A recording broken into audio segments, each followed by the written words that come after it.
Shalom. Jemaat yang dikasihi Tuhan Yesus Kristus, marilah kita mempersiapkan dan menundukkan hati dan pikiran kita untuk memasuki ibadah penyembahan kepada Tuhan. Kita saat teduh sejenak.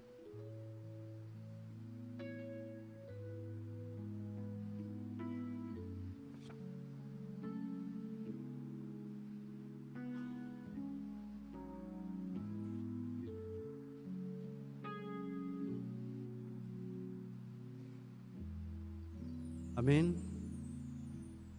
Kita puji Tuhan, kita angkat pujian pembukaan ibadah dari pelengkap Kidung Jemaat nomor 8 ayat 1 sampai dengan 3.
Di dalam nama Allah Bapa dan nama anaknya Tuhan Yesus Kristus dan nama Roh Kudus, Khalik langit dan bumi. Amin. Angkatlah kepalamu hai pintu-pintu gerbang, dan terangkatlah kamu hai pintu yang berabad-abad, supaya masuk Raja kemuliaan. Siapakah itu Raja kemuliaan? Tuhan perkasa dalam peperangan. Angkatlah kepalamu hai pintu-pintu gerbang, dan terangkatlah kamu hai pintu yang berabad-abad, supaya masuk Raja kemuliaan. Siapakah dia itu Raja kemuliaan? Tuhan semesta alam, dialah Raja kemuliaan. Haleluya.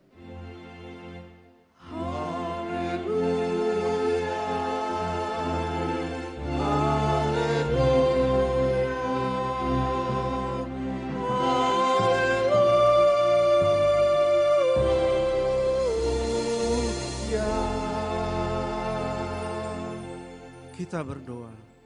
Ya Tuhan Allah Bapa kami, ajarkanlah kepada kami segala aturan-Mu. Jangan kiranya Engkau meninggalkan kami. Bukalah mata hati kami, agar kami mengenal kebahagiaan yang daripada-Mu. Kuatkanlah kami dengan firman-Mu. Jauhkanlah kami dari segala ajaran yang menyesatkan. Pimpinlah kami di jalan-Mu, agar kami mengenal bahwa Engkaulah kehidupan kami pada waktu kami hidup maupun mati, di dalam anak-Mu Yesus Kristus Tuhan kami. Amin. Untuk menyambut pembacaan firman, kita angkat pujian dari Kidung Jemaat nomor 87, ayat 1 sampai dengan 2.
Firman Tuhan yang menjadi epistel dalam minggu Advent ketiga hari ini, kita baca dari kitab Mazmur pasal 89 ayat 1 sampai dengan 9. Kita baca secara bergantian dan nanti di ayat yang terakhir ayat 9 kita membacanya secara bersama-sama.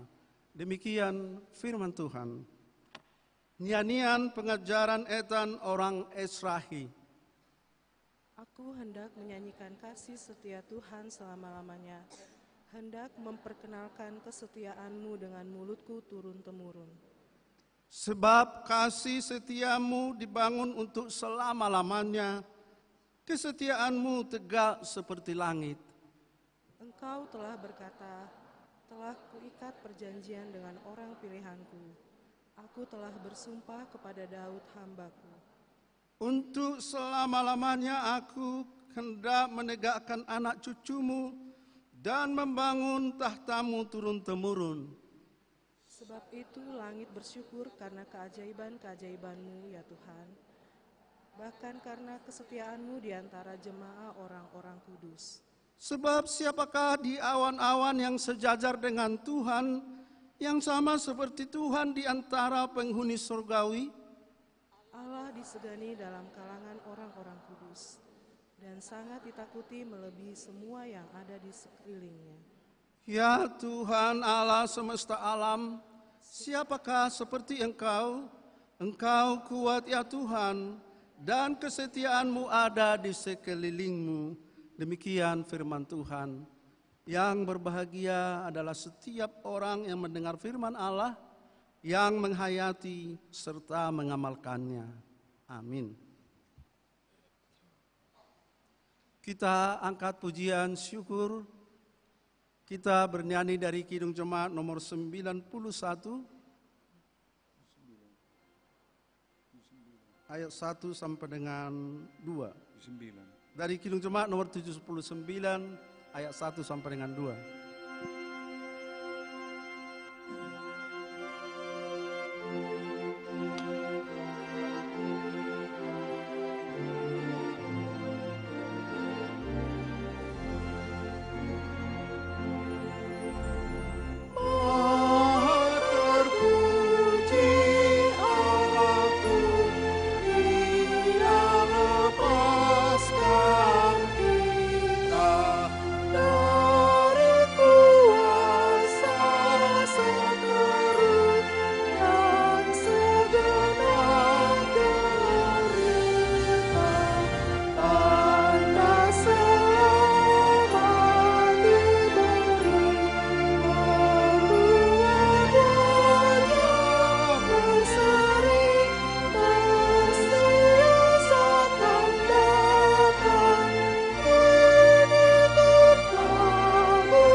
Jemaat yang dikasihi Tuhan Yesus Kristus, di waktu yang sangat berharga yang masih diberikan Tuhan kepada kita saat ini,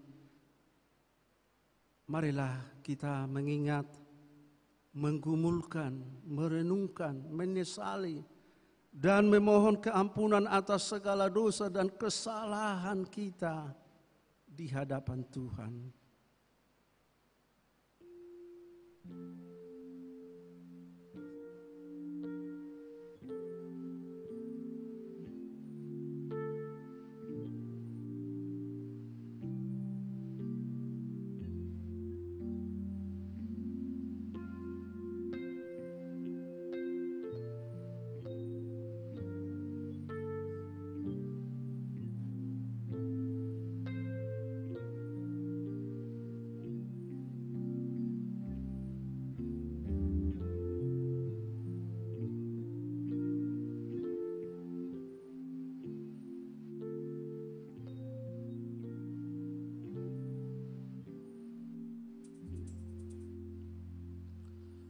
Ya Bapa kami yang di sorga yang maha pengasih, kami berkumpul bersama-sama datang ke hadapan-Mu, memohon belas kasihan-Mu kepada kami, bukan karena kebenaran kami, melainkan hanya mengharapkan belas kasihan-Mu, karena Engkau adalah Tuhan yang maha pengasih. Tolong dan kasihanilah kami, dan terangilah jiwa kami dengan Roh-Mu yang kudus itu, agar kami dapat meninggalkan segala kelakuan dan perbuatan kami yang jahat itu, sehingga kami beroleh hidup yang baru di dalam Yesus Kristus Tuhan kami. Amin. Janji Tuhan tentang pengampunan dosa kita. Demikianlah firman Tuhan. Aku telah menghapus segala dosa pemberontakanmu, seperti kamu diterbangkan angin, dan segala dosamu seperti awan yang tertiup.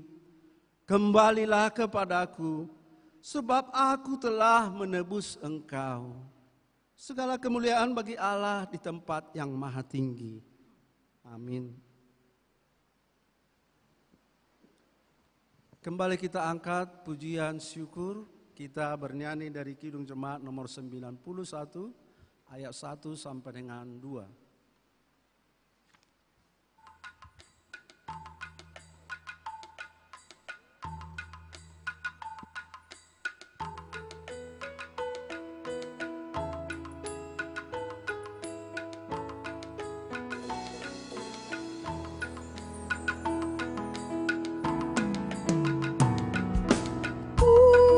Putri Sion yang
Firman Tuhan yang menjadi petunjuk hidup baru dalam ibadah Minggu Advent ketiga hari ini terambil dari surat Rasul Paulus kepada jemaat di Kolose, pasalnya yang ketiga ayat 12.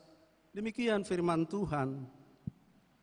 Karena itu, sebagai orang-orang pilihan Allah yang dikuduskan dan dikasihinya, kenakanlah belas kasihan, kemurahan, kerendahan hati, kelemah lembutan, dan kesabaran.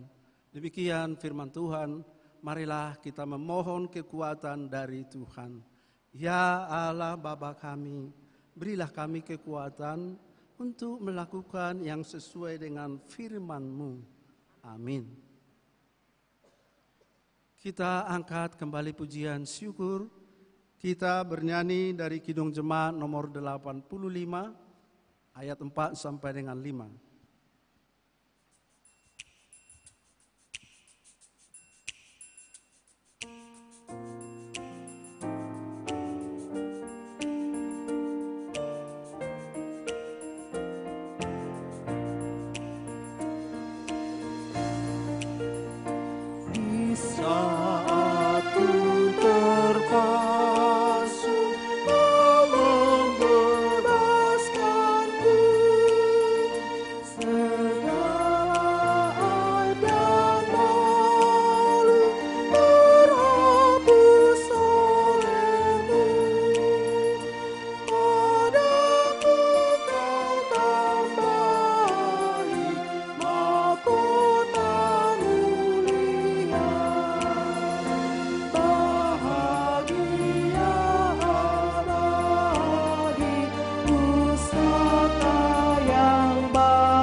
Marilah kita bersaksi mengikrarkan pengakuan iman kita bersama jemaat pada segala abad di seluruh dunia ini. Kita ucapkan bersama-sama. Aku percaya kepada Allah Bapa yang Maha Kuasa, Khalik langit dan bumi. Aku percaya kepada Yesus Kristus, anaknya yang tunggal Tuhan kita, yang dikandung daripada Roh Kudus, lahir dari anak darah Maria, yang menderita di bawah pemerintahan Pontius Pilatus, disalibkan, mati dan dikuburkan, turun ke dalam kerajaan maut. Pada hari yang ketiga, bangkit pula dari antara orang mati, naik ke surga, duduk di sebelah kanan Allah Bapa yang Maha Kuasa, dan akan datang dari sana untuk menghakimi orang yang hidup dan yang mati. Aku percaya kepada Roh Kudus, gereja yang kudus dan am, persekutuan orang kudus, pengampunan dosa, kebangkitan daging, dan hidup yang kekal. Amin. Kita puji Tuhan melalui kidung persembahan dari Panitia Natal FIB USU.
Untuk menyambut penyampaian sabda kebenaran Tuhan, kita angkat pujian, kita bernyanyi dari Kidung Jemaat nomor 84 ayat 1 sampai dengan 3.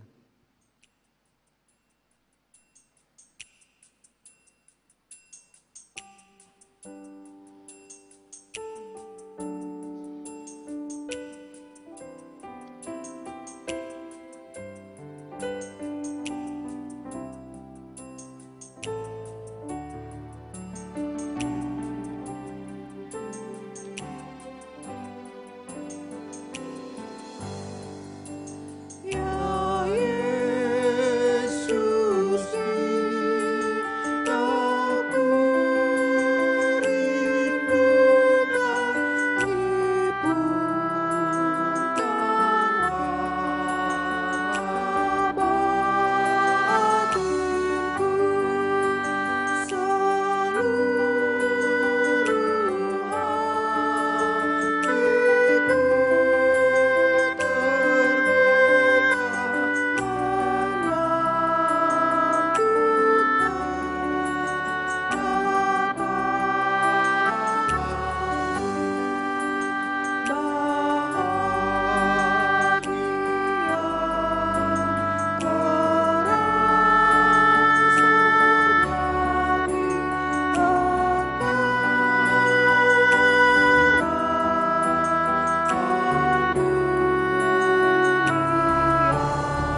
Damai sejahtera dari Allah Bapa kita yang melampaui segala akal, itu yang senantiasa menguasai hati, jiwa, dan pikiran kamu sekalian, di dalam nama Tuhan Yesus Kristus. Amin. Shalom. Selamat Advent yang ketiga untuk kita. Tema minggu kita, engkau beroleh kasih karunia Allah. Dasar teks kita yang akan kita baca, Lukas 1 ayat 26 sampai 38. Mari kita membaca teks ini secara responsoria. Pemberitahuan tentang kelahiran Yesus. Dalam bulan yang ke-6, Allah menyuruh malaikat Gabriel pergi ke sebuah kota di Galilea bernama Nazaret.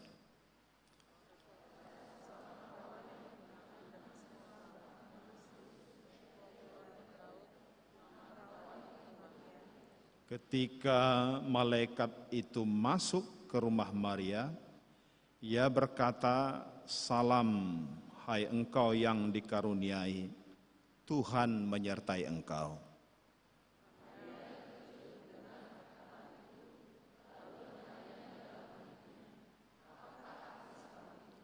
Kata malaikat itu kepadanya, "Jangan takut, hai Maria, sebab engkau beroleh kasih karunia di hadapan Allah.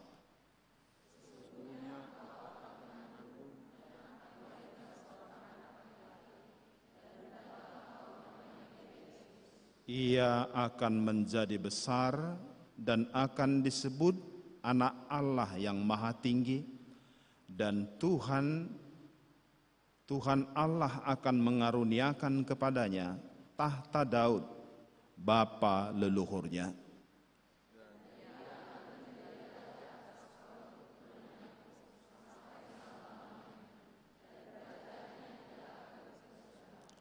Kata Maria kepada malaikat itu, "Bagaimana hal itu mungkin terjadi, karena aku belum bersuami?"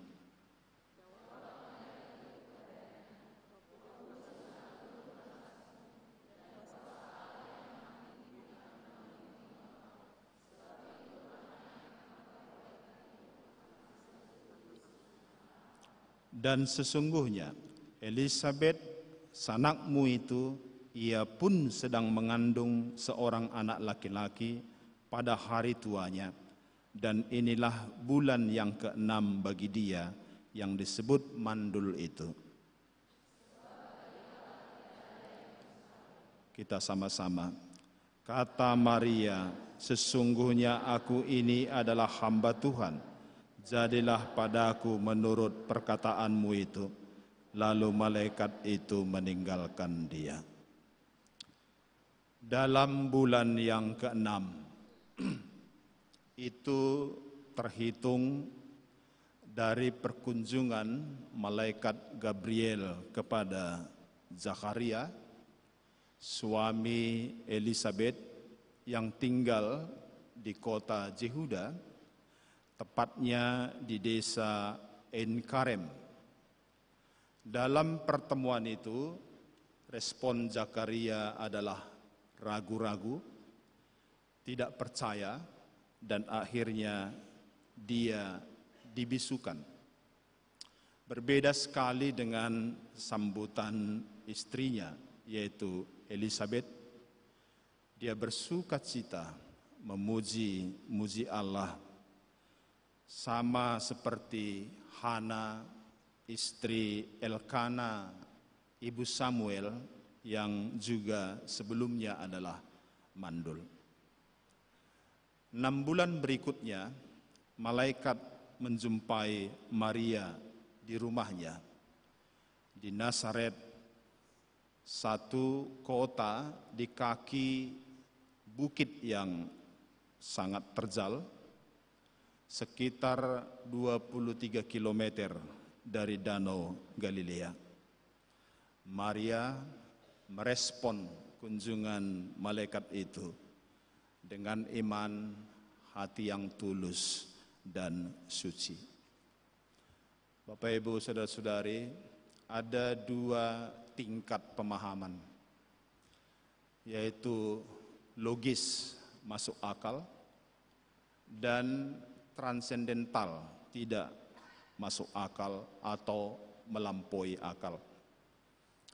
Meskipun Lukas begitu jelas menerangkan riwayat perkunjungan malaikat itu, jelas waktunya, yaitu pada zaman Herodes, Raja Judea, jelas tempatnya, yaitu di Judea dan Nazaret, juga jelas tokohnya yang dijumpai, yaitu Zakaria dan Maria. Namun berita ini tetaplah berita transendental, tidak dapat dijangkau oleh akal.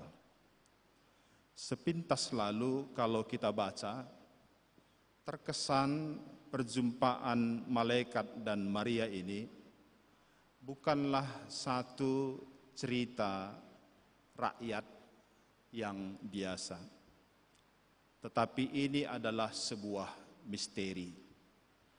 Pertemuan kedua tokoh ini adalah pertemuan dua perwakilan zona, yaitu sorga dan bumi, perwakilan Allah dan perwakilan manusia. Allah ingin mempinang manusia, ingin menyatukan dirinya dengan manusia. Bahasa Bataknya, naeng pasaur hondirina dohot jolma. Caranya adalah Allah meminang dan mengambil seorang perawan dari anak manusia menjadi istrinya, menjadi ibu bagi anaknya, yaitu Maria. Dan malaikat dalam hal ini bertindak sebagai suruhan Allah untuk menyampaikan pinangan Allah kepada Maria.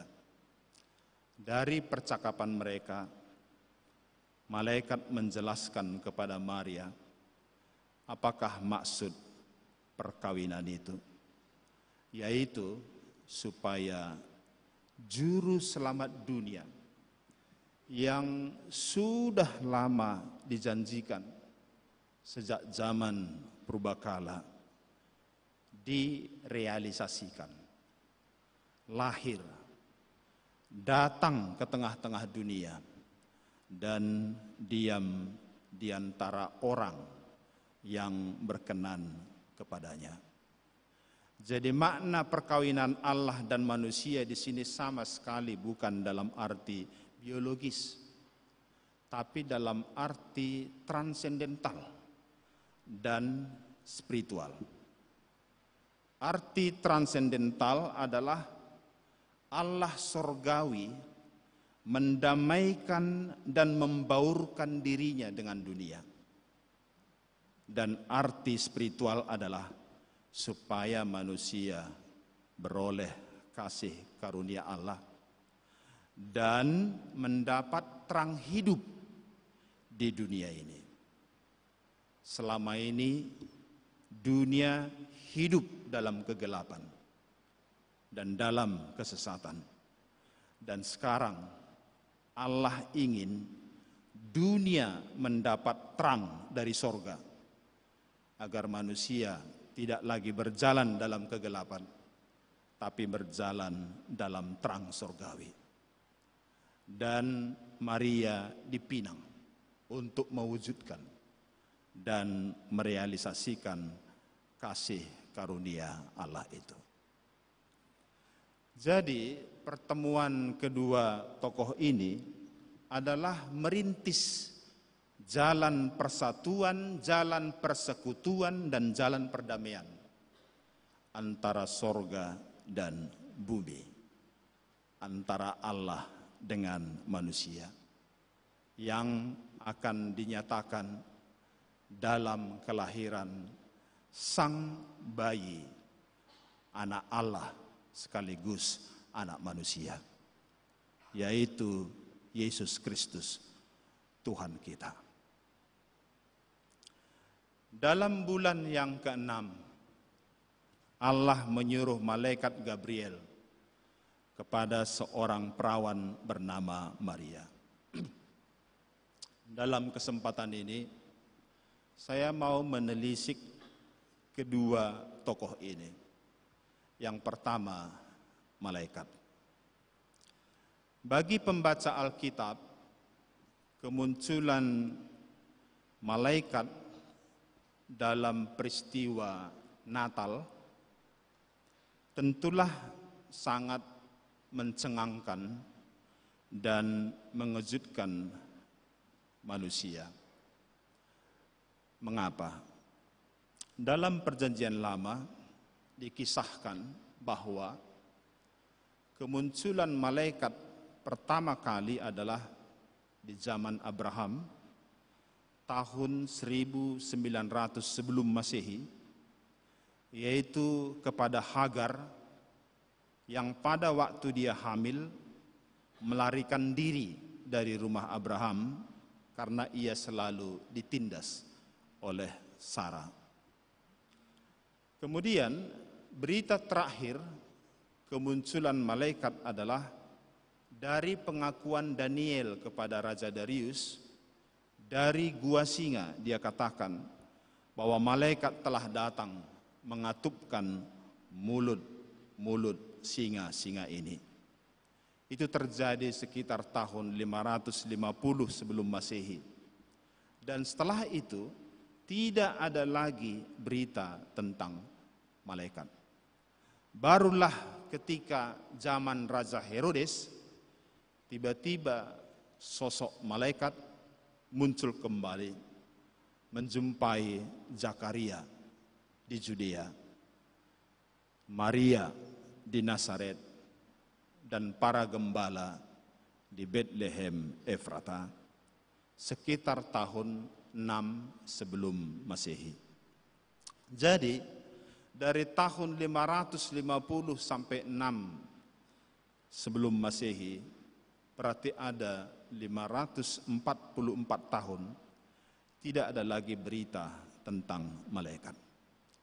Kalau ini dikonversi dalam hitungan generasi manusia dengan hitungan satu generasi adalah 25 tahun, berarti selama 22 generasi tidak ada lagi berita tentang malaikat.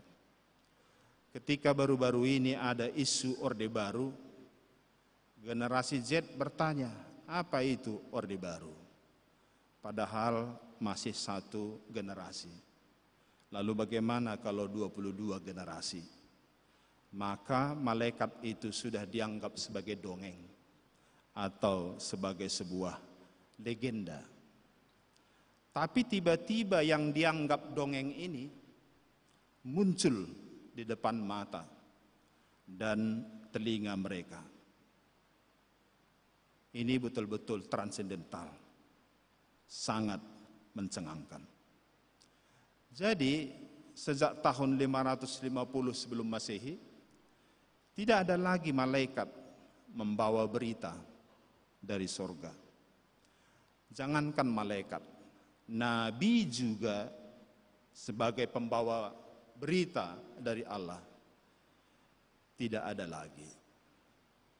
Nabi terakhir dalam Perjanjian Lama adalah Maleaki, tahun 450 sebelum Masehi. Padahal kondisi mereka pada saat itu masih dijajah oleh bangsa lain. Sejak tahun 780 sebelum Masehi, penjajahan oleh bangsa lain, mulai dari bangsa Asyur, Babel, Persia, Yunani, dan Romawi. Semua penjajahan pasti identik dengan penindasan dan penganiayaan, terutama ekonomi, dan mental. Penjajah mendorong rakyat untuk giat bertani. Tapi ketika tiba rakyat panen, panennya dirampas. Atau ketika panennya dijual, jualannya dikenakan pajak yang sangat tinggi. Karena sangat tertindas, maka mereka merindukan penghiburan, merindukan pembebasan. Tapi dalam kondisi yang seperti ini, jangankan seorang juru selamat, pembawa firman Allah saja pun tidak ada lagi. Tidak ada wahyu, tidak ada nubuatan, tidak ada penampakan. Barulah tahun 6 sebelum Masehi terjadi satu kejutan yang sangat mencengangkan. Tiba-tiba malaikat muncul mengumumkan, jangan takut. Sebab sesungguhnya engkau beroleh kasih karunia di hadapan Allah. Yang kedua, Maria. Ada satu fakta menarik dalam Alkitab tentang perempuan. Kisah tentang manusia diawali Allah dengan membentuk. Allah membentuk seorang perempuan yang diambil dari laki-laki. Tapi setelah kejatuhan ke dalam dosa, perempuan itu dinamai Hawa, sebab dialah menjadi ibu semua yang hidup. Setelah peristiwa itu, lama sekali waktunya, manusia sejak zaman purbakala memandang perempuan sebagai sumber dosa, sehingga sering laki-laki memperlakukan perempuan sebagai warga kelas 2. Tapi kemudian tiba-tiba Allah mengubah situasi ini. Dalam rangka mengutus anaknya Yesus untuk menebus manusia dari kuasa dan dari perhambaan dosa, Allah memilih seorang perawan untuk menjadi ibunya Tuhan Yesus, yaitu Maria. Manusia yang selama ini berpikir bahwa perempuan adalah sumber dosa dan maut, yaitu Hawa, tiba-tiba diubah Allah menjadi sumber keselamatan. Awal perdamaian dengan Allah dan pertarungan hidup mati melawan dosa dan iblis, yaitu Maria. Lahirlah Tuhan Yesus dari rahim seorang perempuan yang kudus, Maria, sang ibu yang benar-benar menunjukkan ketulusannya bahwa dia bisa menjadi ibu yang kudus, ibu yang suci, ibunya Tuhan Yesus. Teman-teman kita di gereja Katolik sering menyebutnya Theotokos, ibunya Tuhan. Pada waktu malaikat menjumpai Maria, kita tidak mendapat penjelasan yang banyak tentang Maria. Kita bolak-balik baca Alkitab, jati dirinya dan latar belakangnya seakan disembunyikan. Tidak ada penjelasan tentang latar belakang keluarga dan saudara-saudaranya. Nama bapaknya dan ibunya pun tidak disebutkan. Dan kita tidak mengenal siapa saudara-saudaranya. Seolah-olah dia tinggal sendiri saja, yatim piatu. Kesan itu timbul dari dua hal. Yang pertama, pada ayat 28 disebutkan, ketika malaikat itu masuk ke rumah Maria, seolah-olah dia hanya sendiri. Yang kedua, ketika dalam mimpi malaikat memerintahkan Yusuf menikahi Maria. Dan ada catatan dalam Matius 1 ayat 24. Sesudah bangun dari tidurnya, Yusuf berbuat seperti yang diperintahkan malaikat Tuhan itu kepadanya. Ia mengambil Maria sebagai istrinya. Seolah-olah tidak ada hambatan sosial dan budaya bagi mereka untuk segera menikah. Tapi tentu saja faktanya tidak seperti itu. Pastilah mereka mengikuti tatanan sosial dan budaya. Lalu apa maksud Alkitab menyembunyikan semuanya ini? Mengapa semuanya seperti disembunyikan? Dua jawabannya.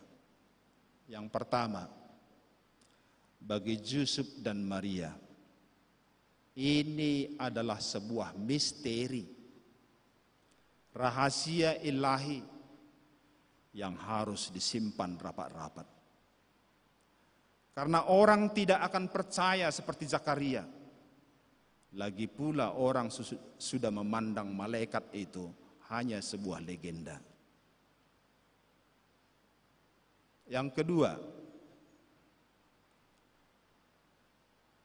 belum waktunya orang mengetahuinya. Sebab Allah sendiri yang akan bertindak, memberitahukan dan menyatakannya kepada manusia. Pertama-tama nanti kepada gembala, dan gembala memberitahukannya kepada gembala-gembala yang lain, dan seterusnya. Mungkin banyak yang sudah kita dengar, kita pelajari dari kisah Maria ini. Saya melihat satu hal yang penting untuk kita renungkan dari dia adalah responnya. Malaikat memberikan salam sorgawi kepadanya. Hai Maria, engkau beroleh kasih karunia di hadapan Allah. Apakah isi kasih karunia itu? Pada ayat 31 dan 32 disebutkan, engkau akan mengandung dan akan melahirkan Yesus, anak Allah yang maha tinggi. Ketika Maria mendengar itu, pertama-tama dia mengintrospeksi statusnya. Dia katakan, bagaimana hal itu mungkin terjadi karena aku belum bersuami? Lalu malaikat memberikan 3 jawaban. Jawaban pertama ayat 35. Roh Kudus. Roh Kudus yang akan turun atasmu, dan kuasa Allah akan menaungimu. Dari segi biologis, kita dapat memahami bahwa kehamilan terjadi karena pertemuan sperma dan sel telur.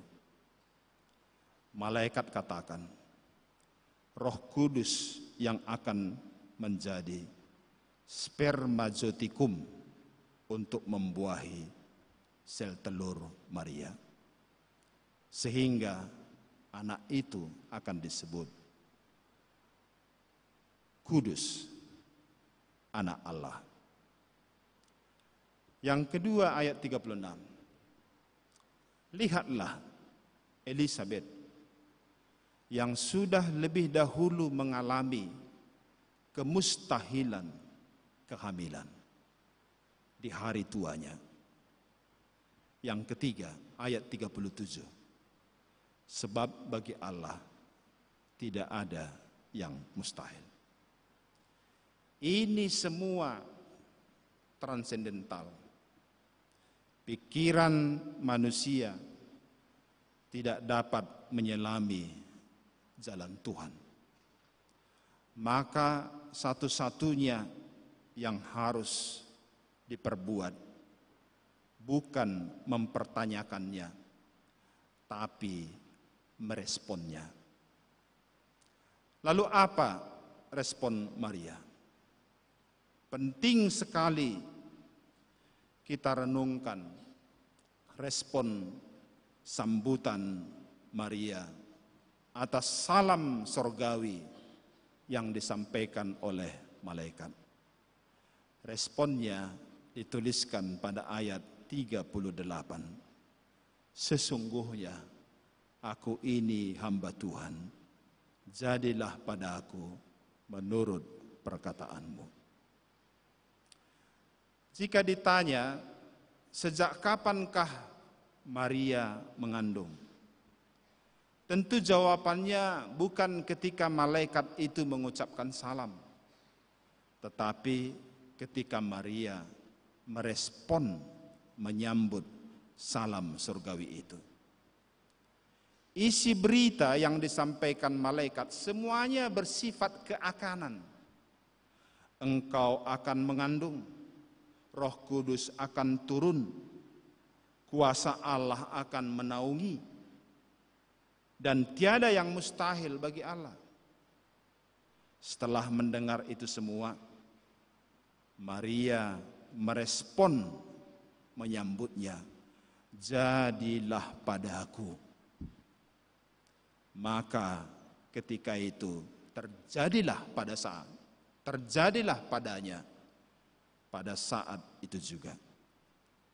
Itulah sebabnya ketika 3 hari kemudian, ketika Maria pergi dari Nazaret menemui Elisabet ke Judea, jaraknya 145 km, saat berjumpa, bayi dalam rahim Elisabet melonjak kegirangan.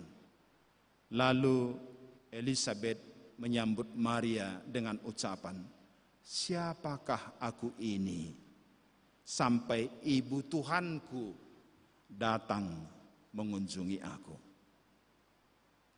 Bapak Ibu saudara-saudari, apa makna khotbah ini bagi kita? Kita harus jujur bahwa saat-saat Advent dan Natal seperti ini, sesungguhnya yang kita peringati bukan hanya Yesus, Sang Anak yang kudus, tapi juga Maria, Sang Ibu yang kudus. Perempuan yang terpilih menjadi sumber kasih karunia Allah bagi semua yang hidup. Iman, ketulusan hatinya, kesucian, dan keteguhan hatinya sebagai perempuan yang terpilih, kiranya menjadi teladan kepada semua anak-anak manusia. Hawa adalah ibu yang mewariskan dosa asali kepada keturunannya. Lalu Allah memilih Maria menjadi ibu yang dirahmati Allah dengan kasih karunia-Nya, supaya lewat buah rahimnya orang-orang yang berkenan kepada, saya ulangi, supaya lewat buah rahimnya yaitu Yesus Kristus, menebus dan menghapuskan dosa warisan itu dari semua orang-orang yang berkenan kepadanya. Jadi dari Maria ini kita belajar bagaimana merespon kasih karunia yang telah diberikan Allah melalui rahim Maria, yaitu Yesus Kristus. Dalam ajaran Johannes Calvin ada yang disebut predestinasi. Artinya Allah yang memilih dan menentukan siapa yang diselamatkan. Kasih karunia Allah itu tidak untuk semua, tapi hanya untuk orang yang terpilih.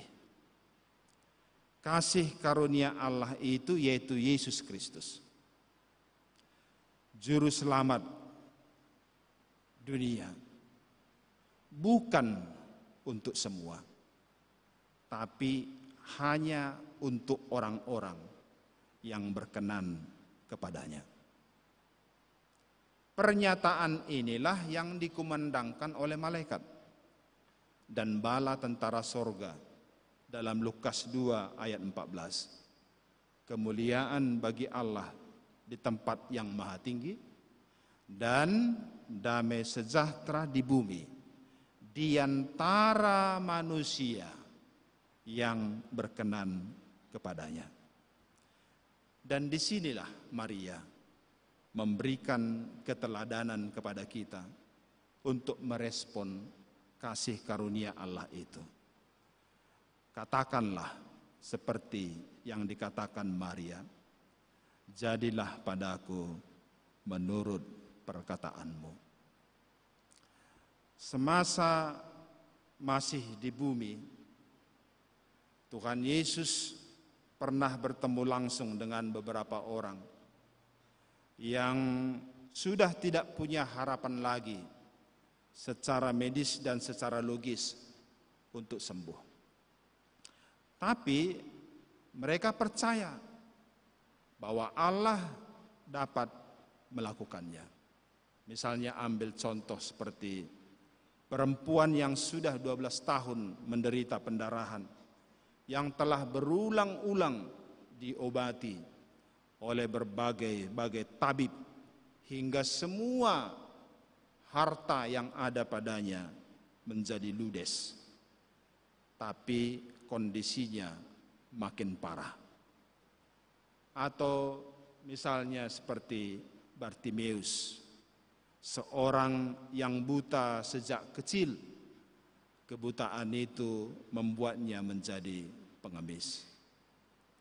Kepada mereka dalam pertemuan dengan Tuhan Yesus katakan, jadilah padamu menurut imanmu. Artinya apa? Artinya hanya satu pintu masuk ke dalam kasih karunia Allah, yaitu iman, percaya. Dalam Roma 5 ayat 2, firman Tuhan katakan begini, oleh Dia kita juga beroleh jalan masuk oleh iman kepada kasih karunia itu.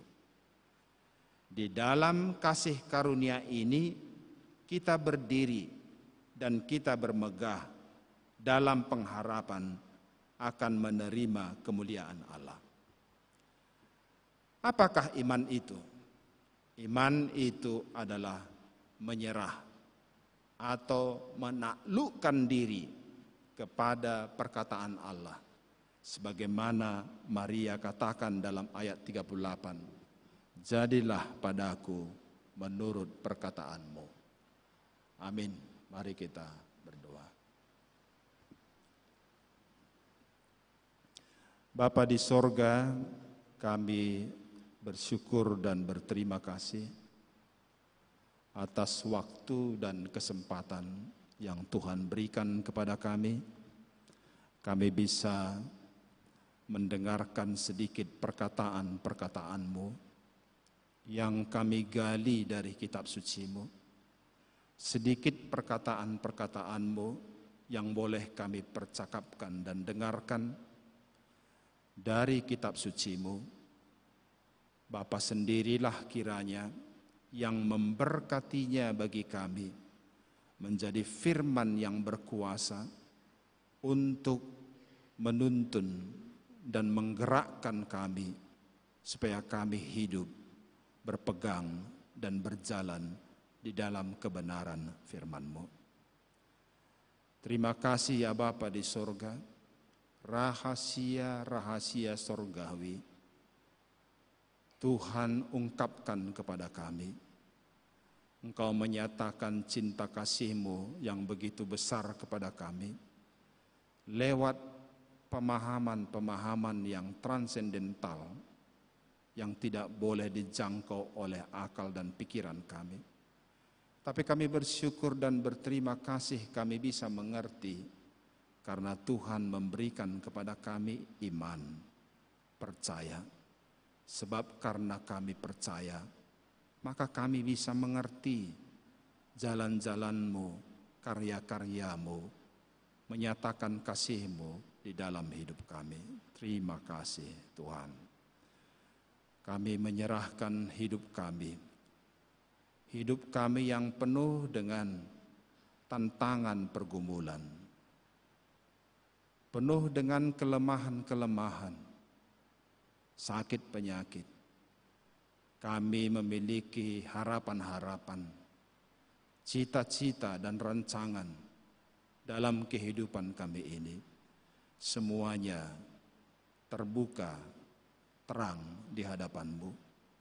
Karena itu kami berserah diri, ya Bapa, gembalakanlah kami. Tuntunlah hidup kami senantiasa. Kami berserah dan mempercayakan hidup kami dan masa depan kami serta masa tua kami kepadamu, Tuhan yang menggembalakan kami. Sebentar lagi kami akan kembali ke tempat kami seusai ibadah ini. Tuhan hantarkan kami dalam selamat dan damai sejahtera. Tiba di tempat kami, dan jika ada kegiatan kami pada hari ini, Tuhan juga yang senantiasa menolong dan menyertai kami semuanya. Dalam nama Yesus Kristus kami berdoa dan berterima kasih kepadamu. Amin. Kita bernyanyi dari mata acara 13.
Kita akan mengumpulkan persembahan kita.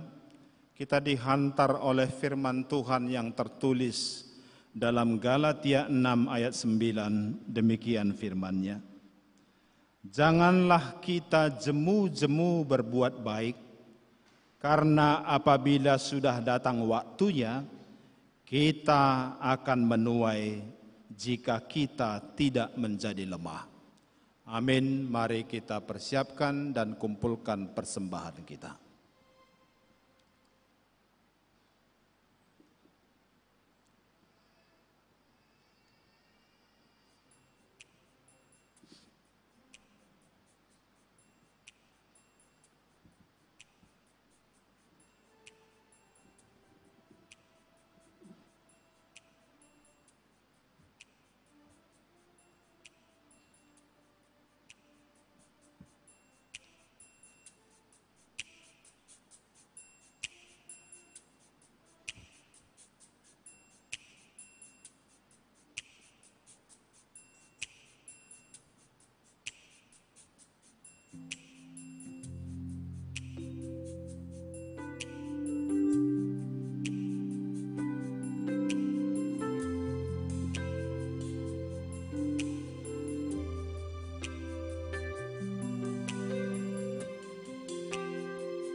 Jemaat kami undang untuk berdiri.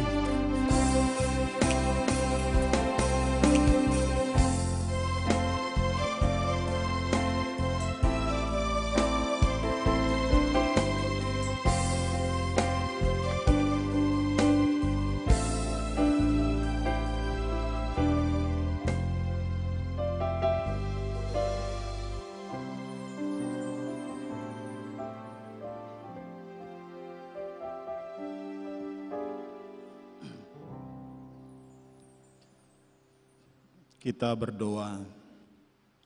Ya Allah Bapa kami yang ada di sorga, Engkaulah sumber segala berkat dan rahmat.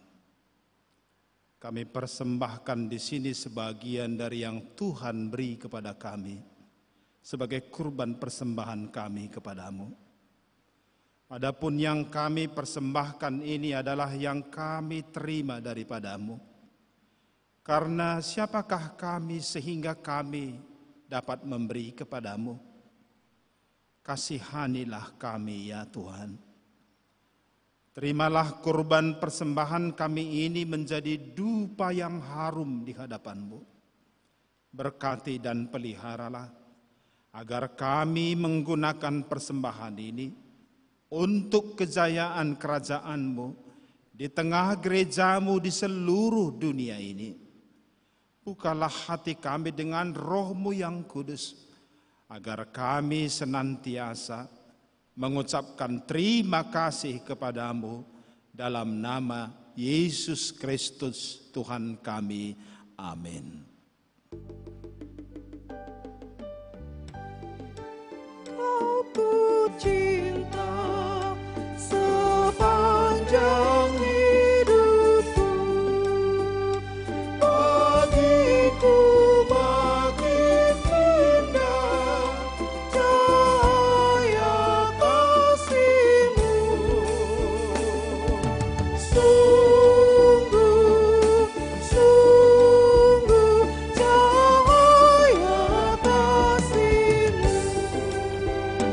Andainya ku aminkan jaminan janji-Mu, padamu ku titipkan seluruh hatiku. Sungguh, sungguh seluruh hatiku. Bapa kami yang di sorga, dikuduskanlah namamu. Datanglah kerajaan-Mu, jadilah kehendak-Mu di bumi seperti di sorga. Berikanlah kami pada hari ini makanan kami yang secukupnya. Dan ampunilah kami akan kesalahan kami, seperti kami juga mengampuni orang yang bersalah kepada kami. Dan janganlah membawa kami ke dalam pencobaan, tetapi lepaskanlah kami daripada yang jahat. Karena Kau yang punya kerajaan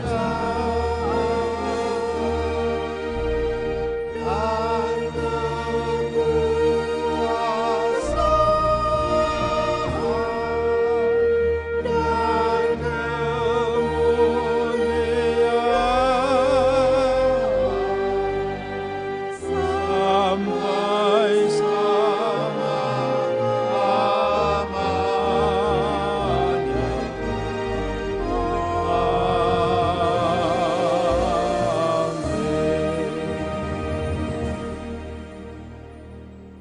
Pulanglah dalam damai dan terimalah berkat Tuhan. Tuhan memberkati engkau dan melindungi engkau.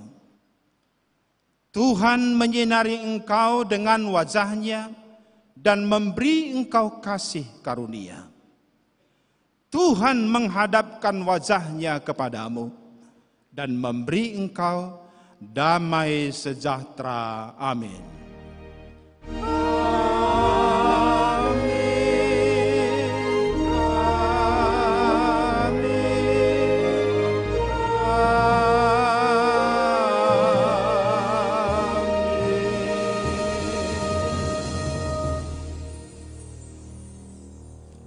Amin. Selamat hari Minggu. Shalom. Horas.